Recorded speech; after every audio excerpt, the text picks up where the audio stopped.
আপনি কিভাবে জিব্রাইল আলাইহিস সালামের নাম বলেন, কিভাবে উচ্চারণ করেন তার নাম? জিব্রিল, জিব্রাইল, জিব্রাইল, জিব্রাইল, জিব্রিল, এই 5 ভাবে তার নাম উচ্চারণ করা হয়। আর এটা বিভিন্ন কিরাতের মাধ্যমে বর্ণনা করা হয়েছে।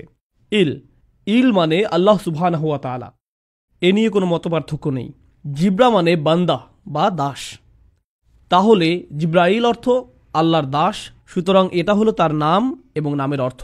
রসুল সাল্লাল্লাহু আলাইহি সাল্লাম এবং আল্লাহ সুবহানাহু ওয়া তাআলা কিভাবে তাকে সম্বোধন করতেন, এটা আসলে একটা মজার বিষয়। যখন আমি এই বিষয়ে গবেষণা করা শুরু করলাম, প্রথম দিন এটা দেখে খুব অবাক হলাম যে আমি বুখারী শরীফ থেকে জিব্রাইল আলাইহিস সালাম সম্পর্কে বর্ণিত সকল হাদিস সংগ্রহ করলাম। প্রথমে যে হাদিস জিব্রাইল আলাইহিস সালামের নাম উল্লেখ করা আছে, রসুল সাল্লাল্লাহু আলাইহি সাল্লাম বলেন জিব্রিল সাল্লাল্লাহু আলাইহি সাল্লাম।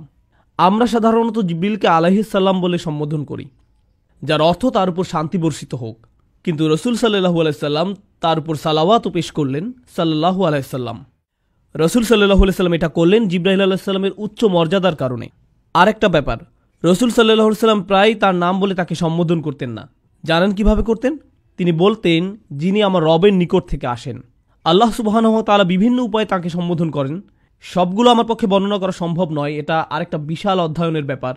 যিনি আমার রবের নিকট থেকে আসেন, ইনশাআল্লাহ ভবিষ্যতে এই বিষয়ে আলোচনা করা যাবে। তবে সবচেয়ে কমন যে বিষয়টি আপনি পাবেন তা হলো রূহ, স্পিরিট, শব্দটি আত্মা। আল্লাহ তাকে বলেন আর রূহুল কুদুস, পবিত্র আত্মা। আল্লাহ বলেন আর রূহুল আমিন, বিশ্বাসী আত্মা। আল্লাহ বলেন রূহানা, আমাদের আত্মা। আল্লাহ তাকে আরও ডাকেন রাসূলুন করিম, সম্মানিত বার্তাবাহক। সর্বশেষ আরেকটি নাম বলে আমরা অগ্রসর হব সময় স্বল্পতার কারণে। এই নামটি আল্লাহ বা রাসূল সাল্লাল্লাহু আলাইহি সাল্লামের পক্ষ থেকে নয়, বরং ওয়ারাকা ইবনে নওফলের কাছ থেকে, যিনি ছিলেন খাদিজা রাদিয়াল্লাহু তাআলা আনহার চাচাতো ভাই। ওয়ারাকা বলেছিলেন ইনি হলেন আন-নামুস, যাকে মুসা আলাইহিস সালামের কাছে প্রেরণ করা হয়েছিল।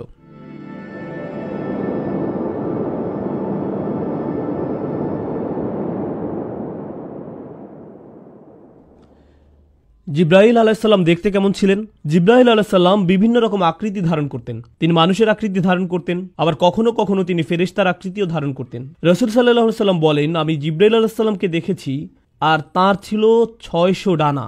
রাসূল সাল্লাল্লাহু আলাইহি সাল্লাম বলেন, তিনি আল্লাহ প্রদত্ত একটি বিশাল সিংহাসনে উপবিষ্ট হয়ে সম্পূর্ণ দিগন্তকে ঢেকে ফেলতেন।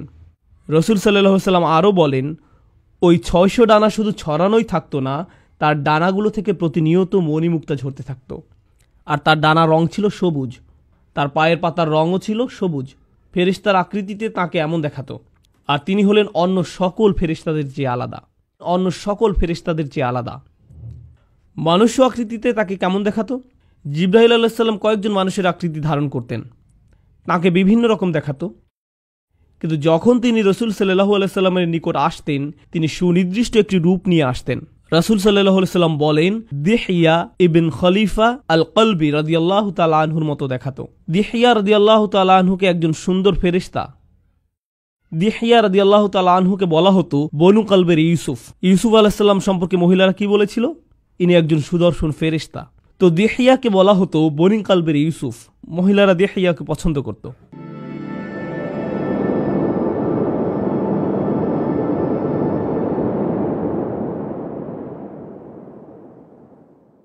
আল্লাহ সুবহানাহু ওয়া তাআলা এবং জিব্রাইল আলাইহিস সালামের সম্পর্ক কেমন? প্রথমত, তিনি হলেন কালিমুল্লাহ মিনাল মালাইকা, ফেরেশতাদের পক্ষ থেকে যার সাথে আল্লাহ কথা বলেন তিনি হলেন জিব্রাইল আলাইহিস সালাম। আপনি হয়তো ভাবতে পারেন, আল্লাহ কি সকল ফেরেশতাদের সাথে কথা বলেন? না, মানুষের মাঝ থেকে যেমন নির্দিষ্ট কয়েকজনের সাথে আল্লাহ সরাসরি কথা বলেন, ঠিক তেমনি ফেরেশতাদের মাঝ থেকেও নির্দিষ্ট কয়েকজনের সাথে আল্লাহ সরাসরি কথা বলেন।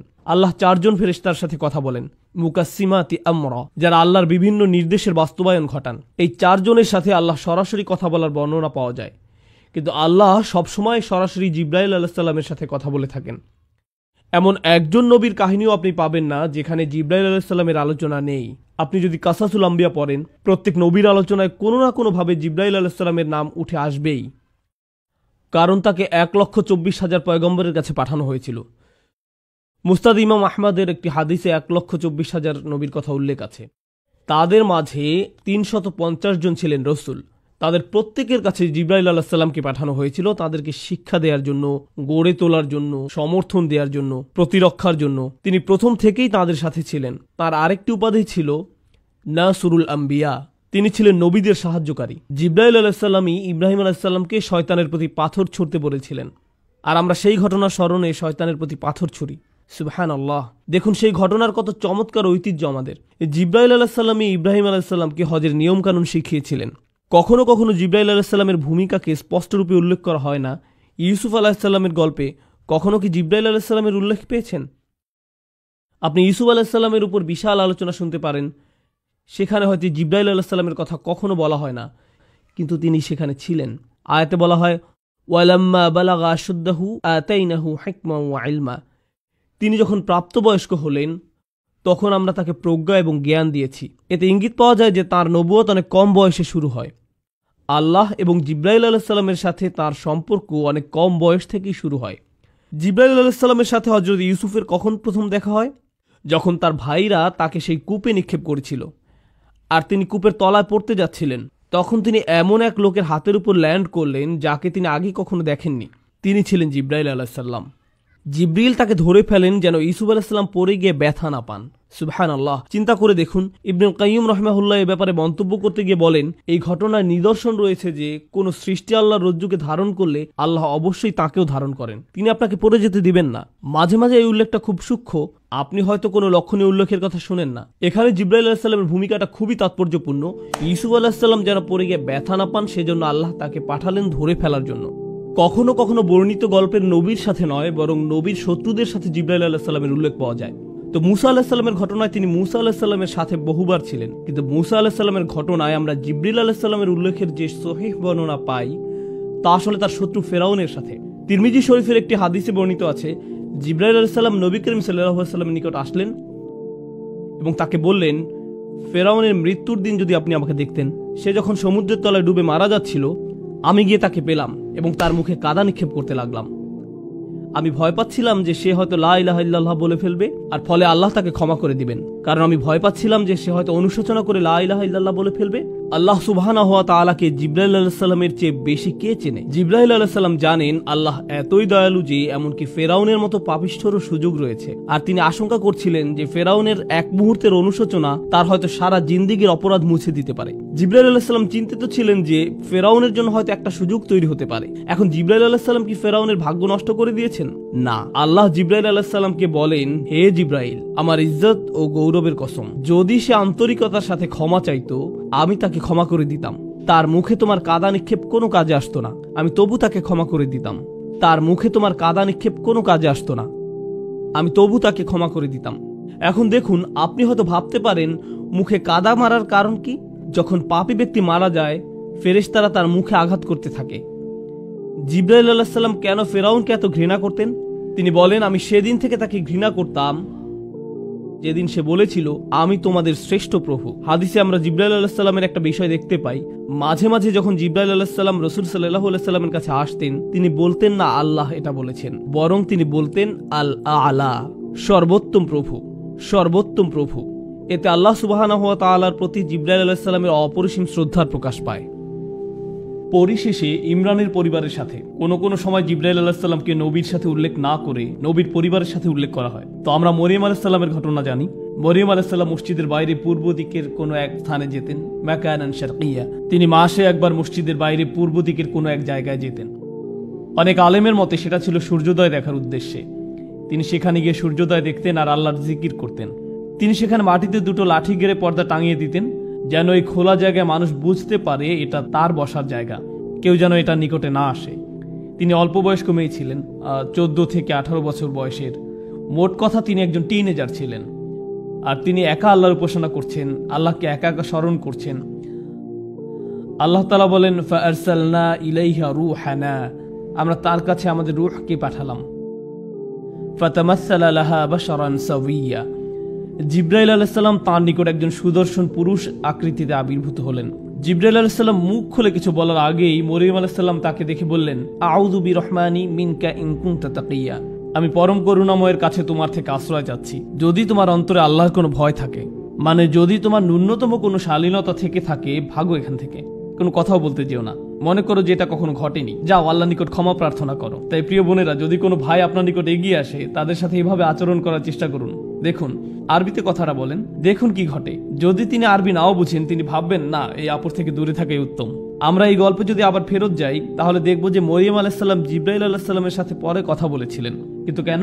কারণ মরিয়ম আলাইসাল্লামের এভাবে কঠিন স্বরে কথা বলতে দেখে জিব্রাইল আলাইসাল্লাম সাথে সাথে মানুষ্য আকৃতি থেকে ফেরেশতার আকৃতি ধারণ করেন। তিনি তার মানুষ্য আকৃতি ত্যাগ করেন এবং ফেরেশতার আকৃতিতে ফিরে যান। আর সেটা 600 ডানার পূর্ণ আকৃতি ছিল না।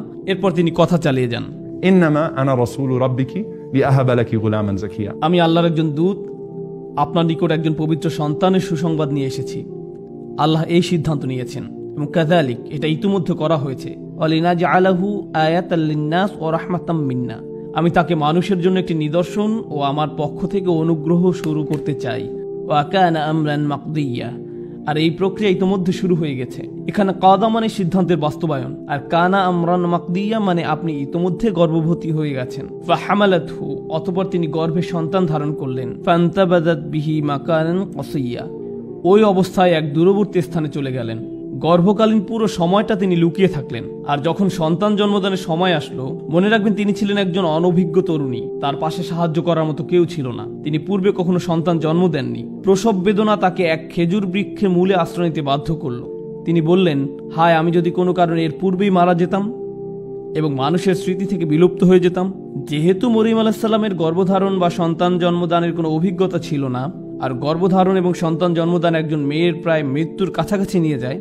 মহিলারা যারা শুনছেন তারা হয়তো ভাবছেন, হ্যাঁ আমরা জানি। যেহেতু গর্ভধারণ এবং সন্তান জন্মদান একজন মেয়েকে প্রায় মৃত্যুর কাছাকাছি নিয়ে যায়, মনে করছিলেন তিনি মারা যাচ্ছেন। ফানাদাহা মিন তাহতিহা আল্লা তাহজানি, জিবরাইল আলাইহিস সালাম এই সময়টাতে তাকে সান্ত্বনা দিতে লাগলেন। আপনি মনে করছেন যে মানুষ আপনাকে নিয়ে কুৎসা রটনা করবে, কিন্তু বাস্তবতা হলো একসময় মানব জাতির কাছে ওহী পাঠানো হবে, আর তাতে উল্লেখ থাকবে যে অযকুর ফি কিতাবি মারিয়াম, এই কিতাবে মারিয়ামের কাহিনী বর্ণনা করুন। আর দেখো, কদ জাআলা রাব্বুকা তাহতাকা সারিয়া, তোমার পালনকর্তা তোমার পায়ের তলায় একটি নহর জারি করেছেন। আর তুমি খেজুর গাছের কাণ্ড ধরে তোমার দিকে নাড়া দাও, তাহলে তা তোমার উপর তাজা পাকা খেজুর ফেলবে। ফাকুলি ওয়াশরাবি অকররি আইনান, অতঃপর তুমি খাও, পান করো এবং চোখ জোড়াও। তোমার বাচ্চা তোমার চক্ষু শীতলকারী হওয়ার কথা। তোমার বাচ্চার দিকে তাকাও, কষ্টের দৃষ্টিতে নয়, সুখের দৃষ্টিতে। অতঃপর দ্বিতীয় পরীক্ষা আসলো, যখন তোমার সম্প্রদায় তোমার সন্তান সম্পর্কে জিজ্ঞেস করবে, তখন তুমি নিজের সমর্থনে কোনো কথা বলতে পারবে না। এবং ইতিমধ্যে মরিয়ম আলাইহিস সালামের পূর্ণ বিশ্বাস তৈরি হয়ে গেল যে আল্লাহর সাহায্য তার সাথেই রয়েছে। তাই মরিয়ম আলাইহিস সালাম যখন তার সম্প্রদায়ের সম্মুখীন হলেন, তিনি জানতেন না যে আল্লাহ কিভাবে তাকে রক্ষা করবেন। কিন্তু যেহেতু তাকে সঠিক উপায়ে প্রশিক্ষিত করা হয়েছে, আল্লাহর উপর তার নির্ভরতা চূড়ান্ত রূপে আবির্ভূত হলো। তিনি ভাবলেন কিছু একটা ঘটতে যাচ্ছে, আর ঠিকই আল্লাহ সুবহানাহু ওয়া তাআলা তাকে পুরস্কৃত করলেন। এখানে জিবরাইল আলাইহিস সালাম ঈসা আলাইহিস সালামের দায়িত্ব গ্রহণ করেন। আল্লাহ সুবহানাহু ওয়া তাআলা বলেন, আমরা তাকে পবিত্র আত্মার মাধ্যমে সাহায্য করেছি। এমনকি আল্লাহ এটাকে ঈসা আলাইহিস সালামের প্রতি একটি অনুগ্রহ হিসেবে উল্লেখ করেন। আমি তোমাকে পবিত্র আত্মার মাধ্যমে সাহায্য করেছি। ঈসা আলাইহিস সালামকে জিবরাইল আলাইহিস সালামের মাধ্যমে তার সারা জীবন জুড়ে সাহায্য করা হয়। শুধু এটা নয়, বরং আলেমদের মতে জিবরাইল হচ্ছেন একমাত্র ফেরেশতা যিনি কোনো নবীকে আকাশে নিয়ে যেতে পারেন। তো যখন ঈসা আলাইহিস সালামকে ক্রুশবিদ্ধ করে হত্যা করার ষড়যন্ত্র করা হয়, তখন তাকে জীবিত অবস্থায় আকাশে উঠিয়ে নেওয়ার জন্য একজন ফেরেশতা পাঠানো হয়। কিয়ামতের পূর্বে আল্লাহর হুকুমে তাকে আবার পৃথিবীতে পাঠানো হবে, আর সেই ফেরেশতা ছিলেন জিবরিল আলাইহিস সালাম। আমি এর তাৎপর্য বোঝার চেষ্টা করেছিলাম যে কেন আল্লাহ এই কথাটি ওয়া মা তানাজ্জালু ইল্লা বিআমরি রাব্বিকা সূরা মরিয়মে বলেছেন। বেশ কিছুদিনের জন্য জিবরাইল আলাইহিস সালাম দেখা না দিলে রাসূল সাল্লাল্লাহু আলাইহি ওয়াসাল্লাম মনে মনে দুঃখ পেতেন। আর তাই জিবরাইল আলাইহিস সালাম রাসূল সাল্লাল্লাহু আলাইহি ওয়াসাল্লামকে বললেন, দেখুন, আল্লাহর নির্দেশ পেলেই কেবল আমরা আপনার কাছে আসি। আমরা নিজেদের ইচ্ছামতো আসতে পারি না, আমরা এই সিদ্ধান্ত নিতে পারি না। আর এই কথাটি খুবই ব্যক্তিগত শোনায়, ওয়া মা নাতানাজ্জালু ইল্লা বিআমরি রাব্বিক। কেন সূরা মরিয়মে? ইসলামী পণ্ডিতদের মতে এই সূরায় বর্ণিত প্রত্যেক নবীর ঘটনায় জিবরাইল আলাইহিস সালামের গুরুত্বপূর্ণ ভূমিকা রয়েছে। চিন্তা করে দেখুন, জাকারিয়া, মারিয়াম, ঈসা, ইব্রাহিম, মুসা, ইদ্রিস, ইসমাঈল আলাইহিস সালাম, ওনাদের সবার জীবনে জিবরাইল আলাইহিস সালাম গুরুত্বপূর্ণ ভূমিকা পালন করেন। তাই এই সূরাতেই রাসূল সাল্লাল্লাহু আলাইহি ওয়াসাল্লামকে বলা হয়েছে, দেখুন, আমরা শুধু আল্লাহর হুকুমেই অবতরণ করি জ্ঞান নিয়ে, আর তখন জিবরিল আলাইহিস সালামের আগমনে আপনি সন্তুষ্ট হয়ে যাবেন।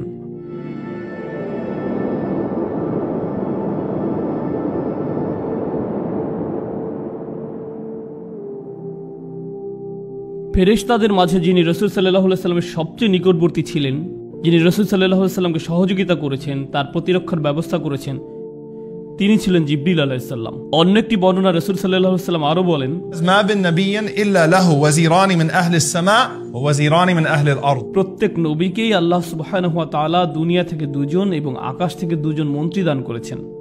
আমাকে দিয়ে আকাশের দুজন মন্ত্রী হলেন জিবরিল এবং মিকাল, আর দুনিয়া থেকে প্রদত্ত দুজন হলেন আবু বকর এবং ওমর রাদিয়াল্লাহু তাআলা আনহু।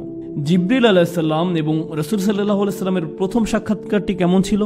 আনাস ইবনে মালিক রাদিয়াল্লাহু তাআলা আনহু বর্ণনা করেন, রাসূলুল্লাহ সাল্লাল্লাহু আলাইহি সাল্লামের ছেলেবেলায় তিনি অন্য বাচ্চাদের সাথে খেলছিলেন, দৌড়াদৌড়ি করছিলেন ঠিক সকল বাচ্চার মতো। হঠাৎ করে এক ব্যক্তির আবির্ভাব হয়, তিনি রাসূল সাল্লাল্লাহু আলাইহি সাল্লামকে ধরে মাটিতে শুইয়ে দিলেন। এটা দেখে অন্য বাচ্চারা দৌড়ে তাদের পিতামাতার কাছে চলে গেল এবং বলতে লাগলো মুহাম্মদকে হত্যা করা হয়েছে। অন্য বাচ্চারা যখন দৌড়ে পালাতে লাগলো, তখন রাসূল সাল্লাল্লাহু আলাইহি সাল্লাম দেখছিলেন যে এই লোকটি তাকে কি করতে যাচ্ছে। আল্লাহ রাসূল সাল্লাল্লাহু আলাইহি সাল্লাম বলেন, তিনি আমার বুক কেটে ফেললেন, তিনি আমার বুক খুলে ফেললেন। তিনি বললেন, এটা হলো তোমার অন্তরের শয়তানের অংশ। তিনি রাসূল সাল্লাল্লাহু আলাইহি সাল্লামের হার্ট বের করলেন এবং তা থেকে কিছু একটা বের করে নিলেন আর বললেন, এটা হলো তোমার অন্তরের শয়তানের অংশ। তারপর তিনি এটাকে ফেলে দিলেন। এরপর তিনি সোনালী রঙের একটি পাত্রে রাখা জমজমের পানিতে আমার হাড় ধুয়ে ফেললেন। আর এই বাচ্চা অবস্থায় রাসূল সাল্লাল্লাহু আলাইহি সাল্লাম সবকিছু অবলোকন করেছেন। এরপর রাসূল সাল্লাল্লাহু আলাইহি সাল্লামের হাড়কে আবার যথাস্থানে রেখে দেওয়া হলো। অন্য বাচ্চারা ফিরে এসে দেখলো যে রাসূল সাল্লাল্লাহু আলাইহি সাল্লামের বুক সেলাই করে দেওয়া হয়েছে আর তার মুখমণ্ডল নীল বর্ণ ধারণ করলো। রাসূল সাল্লাল্লাহু আলাইহি সাল্লামের হাড় বের করে পবিত্র করা হলো। সে সময় তিনি এই ঘটনার কোনো ব্যাখ্যা খুঁজে পেলেন না। তিনি এই ঘটনায় চরম কষ্ট পেলেন। তিনি বুঝতে পারলেন না যে কেন এটা হলো, তিনি বুঝতে পারলেন না এটা কি হলো। ঠিক 34 বছর পর তিনি যখন 40 বছর বয়সে পদার্পণ করলেন, আয়েশা রাদিয়াল্লাহু তাআলা আনহা বলেন, তিনি ভালো স্বপ্ন দেখতে লাগলেন। এটা তিনি একাধারে 6 মাস যাবৎ দেখতে লাগলেন। তিনি রাতে যা স্বপ্নে দেখতেন তাই দিনের বেলায় সত্যে পরিণত হতো। তিনি উপলব্ধি করলেন যে কিছু একটা ঘটতে যাচ্ছে। এ থেকে আমরা কিছুটা বুঝতে পারি যে কেন হঠাৎ করে রাসূল সাল্লাল্লাহু আলাইহি সাল্লাম গুহায় গিয়ে ধ্যানমগ্ন হতে লাগলেন এবং প্রার্থনা করতে লাগলেন। তিনি এবং খাদিজা রাদিয়াল্লাহু তাআলা আনহা বুঝতে পারলেন যে অতি প্রাকৃতিক কিছু ঘটতে যাচ্ছে। ঐশ্বরিক কেউ একজন তাদের সাথে যোগাযোগ করছে, কোনো এক ধরনের বিশেষ সৃষ্টি তাদের সাথে যোগাযোগ করছে। এই অবস্থায় 6 মাস যাবৎ চলল। আয়েশা রাদিয়াল্লাহু তাআলা আনহা বলেন, তারপর আল্লাহ সুবহানাহু ওয়া তাআলা নির্জনতাকে রাসূল সাল্লাল্লাহু আলাইহি সাল্লামের নিকট প্রিয় করে দিলেন। হঠাৎ করেই তিনি একা থাকতে পছন্দ করা শুরু করলেন। রাসূলুল্লাহ সাল্লাল্লাহু আলাইহি সাল্লাম হেরা গুহায় আরোহণ করতেন। হেরা গুহায় আরোহণ করতে প্রায় 2 ঘন্টা সময় লাগে। আপনারা যদি কখনো হেরা গুহায় ওঠেন তাহলে সম্পূর্ণ মক্কাকে দৃষ্টি সীমানায় দেখতে পাবেন। সুবহানাল্লাহ, আপনি সবকিছু দেখতে পাবেন। রাসূল সাল্লাল্লাহু আলাইহি সাল্লাম দিনের পর দিন, কখনো পুরো সপ্তাহ জুড়ে, অবশেষে পুরো রমজান মাস সেখানে অবস্থান করেন। তিনি সেখানে দ্বীনে হানিফ তথা ইব্রাহিম আলাইহিস সালামের শেখানো পন্থায় আল্লাহর ইবাদত করতেন। অর্থাৎ তিনি সেখানে গিয়ে যেভাবে পারতেন আল্লাহর ইবাদত করতেন।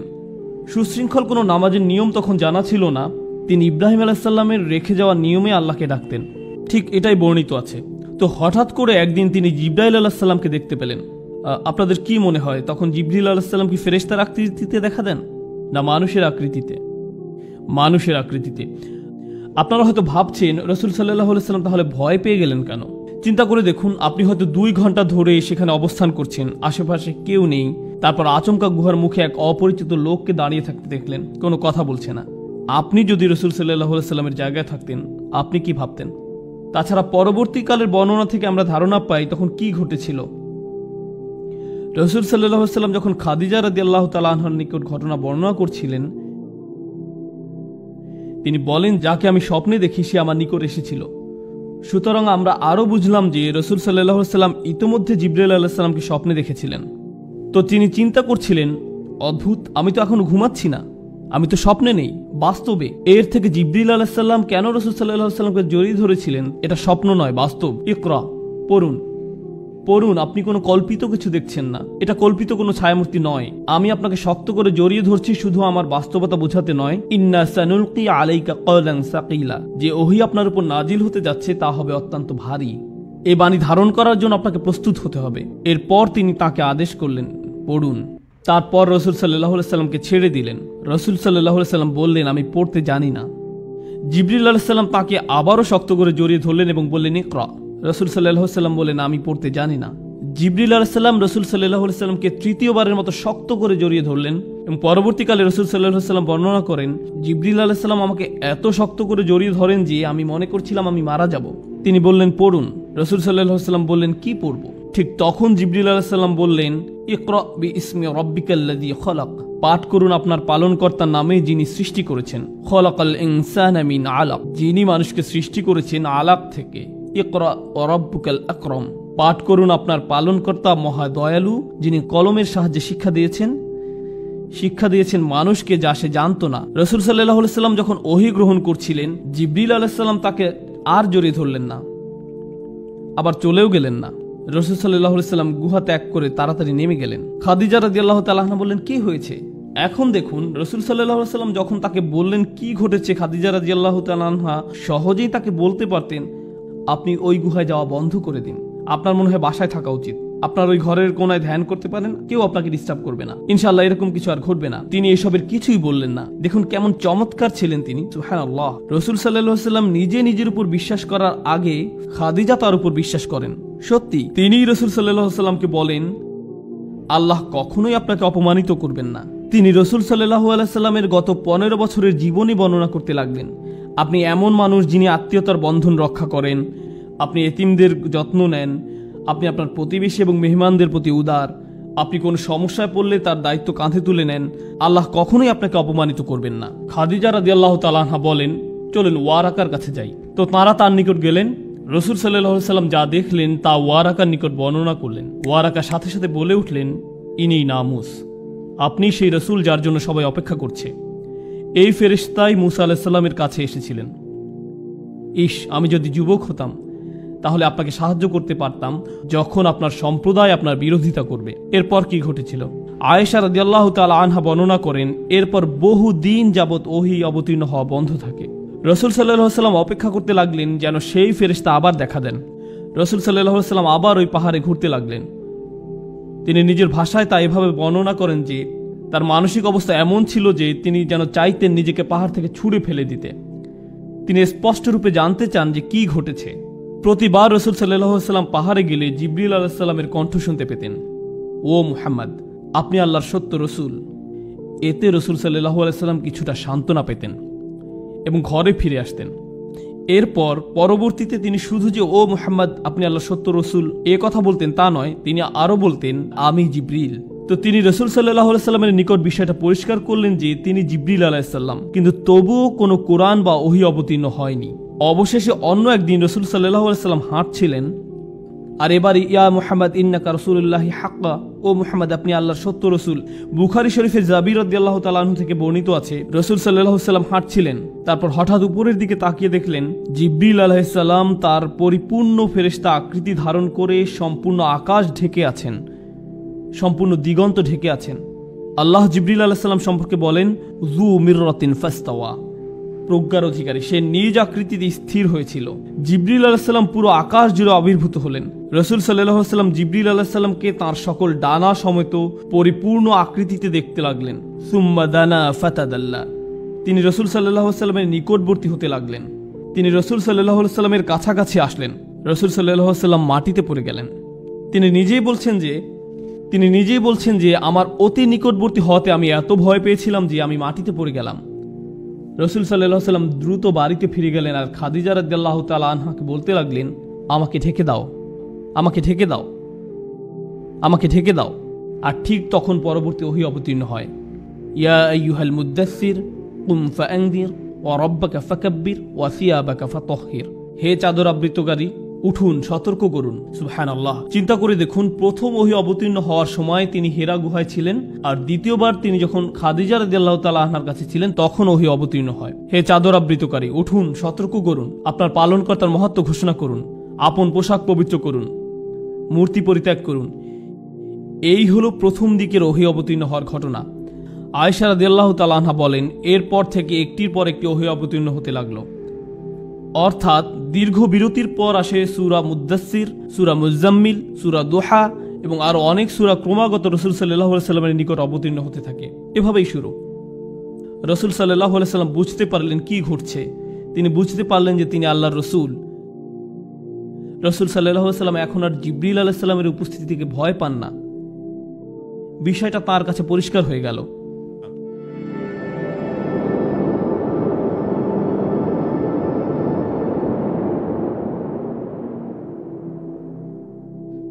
জিবরিল আলাইহিসসালাম এবং রাসূল সাল্লাল্লাহু আলাইহি সাল্লামের মাঝে ব্যক্তিগত কথোপকথন।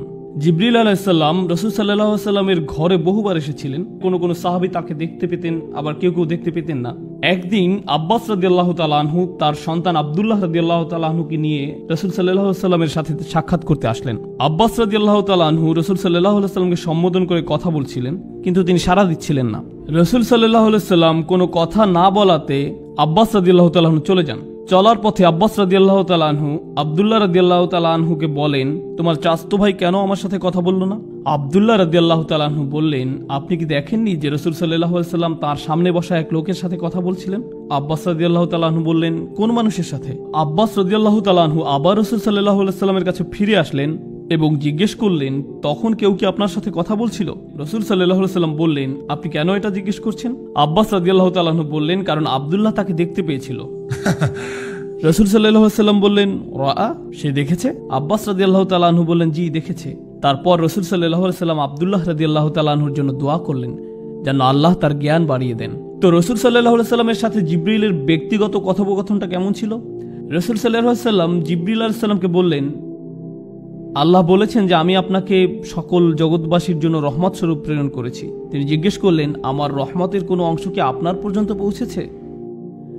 জবাবে জিবরিল আলাইহিস সালাম বললেন, يا محمد والله إنك أحب الأنبياء إلي। আল্লাহর শপথ, ও মুহাম্মদ, আপনি আমার সবচেয়ে প্রিয় নবী। মানে আমাকে আজ পর্যন্ত এমন কারো কাছে পাঠানো হয়নি যাকে আমি আপনার থেকে বেশি ভালোবাসি। তিনি আরো বললেন, আপনার মাধ্যমে আমি নিরাপত্তা লাভ করেছি। আমি আমার ভাগ্য নিয়ে চিন্তায় থাকতাম যতক্ষণ না আপনার নিকট এই আয়াত অবতীর্ণ হলো, কুওয়াতিন ইনদাদিল আরশি মাকিন, যে শক্তিশালী আরশের মালিকের নিকট মর্যাদা সম্পন্ন প্রতিষ্ঠিত। মাদানী জীবনের অনেক ব্যক্তিগত আলোচনা জিবরিল আলাইহিস সালাম বারবার রাসূল সাল্লাল্লাহু আলাইহি সাল্লামকে আশ্বস্ত করেছেন। কেন? কারণ দেখুন, রাসূল সাল্লাল্লাহু আলাইহি সাল্লাম জানলেন যে তিনি এবং বিশ্বাসীরা নিরাপদ, কিন্তু রাসূল সাল্লাল্লাহু আলাইহি সাল্লাম এখন কাকে নিয়ে উদ্বিগ্ন? আমাদেরকে নিয়ে, যারা পরবর্তীতে আসবে। তাই তিনি উম্মতি উম্মতি উম্মতি বলে কাঁদতেন। তাই আল্লাহ জিবরিল আলাইহিস সালামকে পাঠালেন। জিবরিল আলাইহিস সালাম বললেন, ইয়া মুহাম্মদ, আমরা আপনার উম্মতের বিষয়ে আপনাকে সন্তুষ্ট করে দেব। আমরা আপনাকে হতাশ করব না, আপনার উম্মত ঠিক থাকবে। তিনি মদিনায় রাসূল সাল্লাল্লাহু আলাইহি সাল্লামকে বারবার নিশ্চয়তা দিতেন, কারণ রাসূল সাল্লাল্লাহু আলাইহি সাল্লাম পরবর্তীতে আসা উম্মত নিয়ে উদ্বিগ্ন থাকতেন। সাহাবীরা নিরাপদ, কিন্তু যারা পরবর্তীতে আসবে তাদের কি হবে? আরেকবার ওমর রাদিয়াল্লাহু তাআলা আনহু বলেন, আর এটা বুখারীতে বর্ণিত আছে, আমি একবার মদিনাতে রাসূল সাল্লাল্লাহু আলাইহি সাল্লামের সাথে হাঁটছিলাম।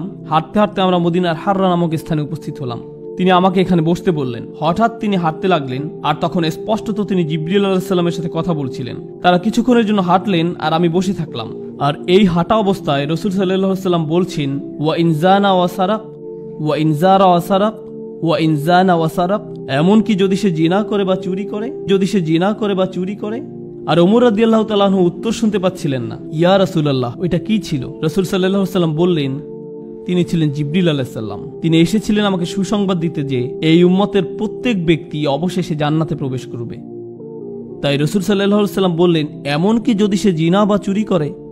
হ্যাঁ, এমন কি যদি সে জিনা বা চুরি করে, অবশেষে সে জান্নাতে প্রবেশ করবে। তো তিনি এভাবে রাসূল সাল্লাল্লাহু আলাইহি সাল্লামকে সান্ত্বনা দিলেন। রাসূল সাল্লাল্লাহু আলাইহি সাল্লাম যখন শারীরিকভাবে অসুস্থ হয়ে পড়েন, তখন জিবরিল আলাইহিস সালাম কিভাবে সান্ত্বনা দিতেন? রাসূল সাল্লাল্লাহু আলাইহি সাল্লাম যখন অসুস্থ হয়ে পড়েন, তিনি বলেন, জিবরিল আমার কাছে আসলেন এবং বললেন, ও মুহাম্মদ, আপনি কি অসুস্থ? আমি বললাম, হ্যাঁ। তখন জিবরিল তাঁর হাত দিয়ে আমার মুখমণ্ডল এবং বক্ষ মুছে দিলেন এবং বললেন, বিসমিল্লাহি আরকিকা মিন কুল্লি শাইইন আউযিকা, আল্লাহর নামে আমি আপনার জন্য আরোগ্য প্রার্থনা করছি সবকিছু থেকে যা আপনার ক্ষতি করছে। মিন শাররি কুল্লি নাফসিন আও আইনিন আও হাসিদ, সকল খারাপ জিনিস থেকে অথবা বদ নজর থেকে বা হিংসা থেকে আল্লাহ আপনাকে আরোগ্য দান করুন। আল্লাহর নামে আমি আপনার জন্য আরোগ্য প্রার্থনা করছি। কিন্তু তখন ব্যাপারটা কেমন ছিল যখন জিবরিল আলাইহিস সালাম রাসূল সাল্লাল্লাহু আলাইহি সাল্লামকে জীবন সম্পর্কে কোনো উপদেশ দিতেন? এখন আমি আপনাদেরকে যে বিষয়টি বলবো সেটি রাসূল সাল্লাল্লাহু আলাইহি সাল্লামের জীবনের শেষ দিককার। জিবরিল আলাইহিস সালাম রাসূল সাল্লাল্লাহু আলাইহি সাল্লামের নিকট এসে বললেন, হে মুহাম্মদ, হে মুহাম্মদ। আচ্ছা, আল্লাহ কি কোরআনে কখনো এভাবে বলেছেন, হে মুহাম্মদ? না। ইয়া রাবি আল্লাহ, ইয়া রাসূলুল্লাহ, ও আল্লাহর নবী, ও আল্লাহর রাসূল। তাহলে জিবরিল আলাইহিস সালাম কি করে ইয়া মুহাম্মদ বলার সাহস করলেন? আলেমরা বলেন যে যখন জিবরিল আলাইহিস সালাম বলেন ইয়া মুহাম্মদ, এর মানে হলো এখনকার বিষয়টি ওহির বাইরের বিষয়, যখন আমি আপনাকে ইয়া মুহাম্মদ বলি তার মানে বিষয়টি আপনি মুহাম্মদ আর আমার মধ্যকার। সুতরাং এটা হলো কেবল এমন একক সময় যখন জিব্রাইল ইয়া রাসূলুল্লাহ বলে সম্বোধন করলেন না। সুতরাং তিনি বললেন, হে মুহাম্মদ, 5টি উপদেশ দিচ্ছি আপনাকে। عش ما شئت فإنك ميت. আপনি যেভাবে খুশি জীবনযাপন করুন, কিন্তু এ কথা মনে রাখবেন যে আপনি একদিন মৃত্যুবরণ করবেন। তিনি আরো বলেন, واحبب ما شئت فإنك مفارق. আপনি যাকে খুশি ভালোবাসুন, কিন্তু মনে রাখবেন যে একদিন আপনি তার থেকে বিচ্ছিন্ন হয়ে যাবেন। واعمل ما شئت فإنك مجزي به. 3, আপনি যা খুশি তাই করতে পারেন, কিন্তু এ কথা স্মরণ রাখবেন যে আপনার কর্ম অনুযায়ী আপনাকে প্রতিফল দেয়া হবে। মানে হলো প্রত্যেকটি বিষয় আখিরাতে আসবে, প্রত্যেকটি পুরস্কারই আখিরাতে দেয়া হবে। আপনি যা করেন তা করতে থাকুন, আর মনে রাখবেন যে এর বদলা আখিরাতে পাবেন। واعلم أن شرف المؤمن قيامه بالليل. জেনে রাখুন, একজন বিশ্বাসীর জন্য সত্যিকারের আভিজাত্য রাত্রিবেলা নামাজে দাঁড়ানোর মাঝে, আর তার প্রকৃত মর্যাদা আত্মনির্ভরশীলতার মাঝে। নিজেকে মানুষের প্রয়োজন থেকে মুক্ত রাখতে চেষ্টা করুন। আর্থিকভাবে, আবেগের দিক থেকে, মানসিকভাবে বা শারীরিকভাবেই হোক, একজন মানুষ হিসাবে আপনার সম্মান ও মর্যাদা অন্য মানুষের উপর নির্ভর না হওয়ার প্রচেষ্টার মাঝে যে কোনো ব্যাপারেই হোক না কেন নিজেকে মানুষের প্রয়োজন থেকে মুক্ত রাখতে চেষ্টা করুন। এরপর রাসূল সাল্লাল্লাহু আলাইহি ওয়াসাল্লাম জীবনের অন্তিম সময় অনুভব করলেন। আর যখন অবস্থা ক্রমান্বয়ে খারাপ হতে থাকে, আবু সাঈদ খুদরি রাদিয়াল্লাহু তাআলা আনহু বর্ণনা করেন, রাসূল সাল্লাল্লাহু আলাইহি ওয়াসাল্লাম সাহাবাদের মাঝে অবস্থান করছিলেন। তিনি খুব সাধারণভাবে বললেন, নিশ্চয়ই আল্লাহ তাআলা তাঁর এক বান্দাকে এভাবে এখতিয়ার দিয়েছেন যে বান্দা হয় দুনিয়ার শান শওকতকে পছন্দ করবে, অথবা যা কিছু আল্লাহর কাছে রয়েছে তা থেকে পছন্দ করবে। রাসূল সাল্লাল্লাহু আলাইহি ওয়াসাল্লামের বাড়িতে সবাই কাঁদছিল, কারণ সবাই বুঝতে পারছিলেন যে রাসূল সাল্লাল্লাহু আলাইহি ওয়াসাল্লামের অন্তিম সময় চলে এসেছে। তিনি শেষ সময়ের নিকটবর্তী। বিশেষ করে ফাতিমা রাদিয়াল্লাহু তাআলা আনহা ভীষণভাবে বিধ্বস্ত হলেন। তার কন্যা উম্মু আবিহা, তার পিতার মা, সর্বদা তার সাথে ছিলেন ওই সময়। রাসূল সাল্লাল্লাহু আলাইহি ওয়াসাল্লাম তার প্রতি ভালোবাসা দেখালেন, মমতা দেখালেন। এমনকি যখন তিনি কোনোভাবে কথাও বলতে পারছিলেন না, তখনও তিনি হাতের ইশারায় ফাতিমাকে ডাকলেন। ফাতিমা রাদিয়াল্লাহু তাআলা আনহা কাছে আসলেন। রাসূল সাল্লাল্লাহু আলাইহি ওয়াসাল্লাম তাকে আরো নিকটে আসতে বললেন, তার কানে কিছু বললেন। ফাতিমা রাদিয়াল্লাহু তাআলা আনহা আরো বেশি করে কাঁদতে লাগলেন। রাসূল সাল্লাল্লাহু আলাইহি ওয়াসাল্লাম তাকে পুনরায় কাছে আসতে বললেন এবং চুপিসারে আরো কিছু কথা বললেন। এবার কথা শুনে ফাতিমা রাদিয়াল্লাহু তাআলা আনহা হাসিতে ফেটে পড়লেন। আয়েশা রাদিয়াল্লাহু তাআলা আনহা এগুলো দেখে হতবুদ্ধি হয়ে গেলেন যে একবার ফাতিমা কাঁদছেন, আবার হঠাৎ করে হাসছেন। সুতরাং তিনি ফাতিমা রাদিয়াল্লাহু তাআলা আনহাকে চাপাচাপি করছিলেন যে বলো না, কি বলেছেন তিনি। শেষে ফাতিমা রাদিয়াল্লাহু তাআলা আনহা বলতে বাধ্য হলেন যে তিনি বলেছেন, জিব্রাইল সাধারণত প্রতি রমজানে আমাকে নিয়ে পুরো কোরআন একবার ঝালিয়ে নেন, আর এই বছর রমজানে তিনি 2 বার পুনঃপাঠ করেছেন। তার মানে হলো জিবরিল আলাইহিস সালাম ওহীকে শক্তিশালী করে দিলেন, আর আমার মনে হয় না আমি আর রোগ থেকে আরোগ্য লাভ করব। আয়েশা রাদিয়াল্লাহু তাআলা আনহা রাসূল সাল্লাল্লাহু আলাইহি ওয়াসাল্লামকে যেখানে নিয়ে যাওয়া প্রয়োজন সেখানে নিয়ে যাচ্ছেন। তিনি রাসূল সাল্লাল্লাহু আলাইহি ওয়াসাল্লামকে দৃঢ় হতে সাহায্য করেন, আর এমত অবস্থায় রাসূল সাল্লাল্লাহু আলাইহি ওয়াসাল্লাম তার শরীরে হেলান দিয়ে আছেন। তার দৃষ্টি পড়ল আব্দুর রহমান ইবনে আবু বকর রাদিয়াল্লাহু তাআলা আনহুর উপরে, যিনি আয়েশা রাদিয়াল্লাহু তাআলা আনহার ভাই। তিনি দেখলেন তার পকেটে একটি মিসওয়াক রয়েছে, এবং আয়েশা রাদিয়াল্লাহু তাআলা আনহা বললেন যে আমি বুঝতে পারছিলাম যে রাসূল সাল্লাল্লাহু আলাইহি ওয়াসাল্লাম এটি পেতে চাচ্ছেন। আয়েশা রাদিয়াল্লাহু তাআলা আনহা রাসূল সাল্লাল্লাহু আলাইহি ওয়াসাল্লামকে বললেন, আপনি কি মিসওয়াক চান? রাসূল সাল্লাল্লাহু আলাইহি ওয়াসাল্লাম মাথা নাড়িয়ে সম্মতি দিলেন। আব্দুর রহমান তার অব্যবহৃত মিসওয়াকটি আয়েশা রাদিয়াল্লাহু তাআলা আনহাকে দিলেন। তিনি এটাকে চিবিয়ে নরম করলেন এবং রাসূল সাল্লাল্লাহু আলাইহি ওয়াসাল্লামের মুখে পুরে দিলেন। অর্থ হলো রাসূল সাল্লাল্লাহু আলাইহি ওয়াসাল্লাম প্রত্যেক ওয়াক্ত সালাতের পূর্বে মিসওয়াক করতেন, কারণ তিনি চাইতেন যে আল্লাহর সাথে সাক্ষাৎকালে যেন তার শ্বাস প্রশ্বাস বিশুদ্ধ থাকে, প্রতিদিনই 5 বার। তিনি বললেন তিনি এটিকে ফরজ করতে পারতেন যদি উম্মতের জন্য কষ্টকর না হতো। তিনি আল্লাহর সাথে সাক্ষাতের পূর্বে প্রতিবারই মিসওয়াক করতেন। আয়েশা রাদিয়াল্লাহু তাআলা আনহা বলেন, যখন তিনি মিসওয়াক করা সমাপ্ত করলেন, دخل علينا جبريل. তখনই জিবরিল আলাইহিস সালাম আমাদের মাঝে প্রবেশ করলেন। আয়েশা রাদিয়াল্লাহু তাআলা আনহা রাসূল সাল্লাল্লাহু আলাইহি ওয়াসাল্লামের দিকে তাকালেন আর দেখতে পেলেন তার চেহারা আলোয় উদ্ভাসিত হলো।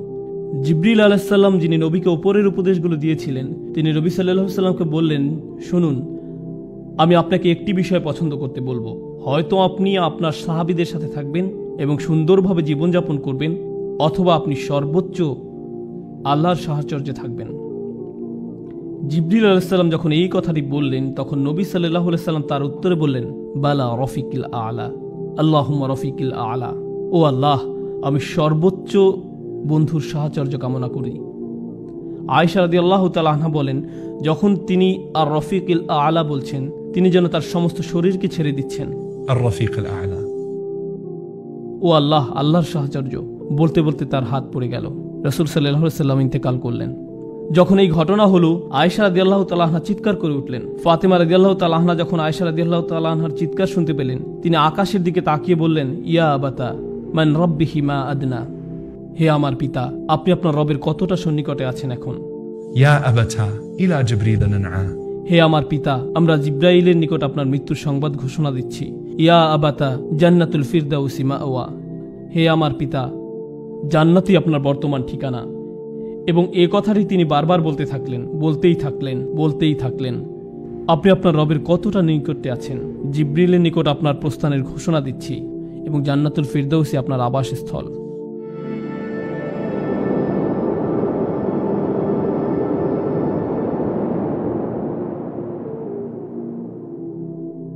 সুবহানাল্লাহ। নবী সাল্লাল্লাহু আলাইহি ওয়াসাল্লাম মৃত্যুবরণ করেছেন এবং প্রত্যেকেই মৃত্যুবরণ করবে।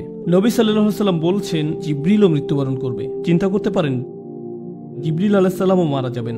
নবী সাল্লাল্লাহু আলাইহি ওয়াসাল্লাম বলেন, সিংহায় ফুৎকার দেওয়ার পর আল্লাহ যাদের চান তারা ছাড়া আর কেউ স্থির থাকতে পারবে না, অন্য সবাই মৃত্যুবরণ করবে।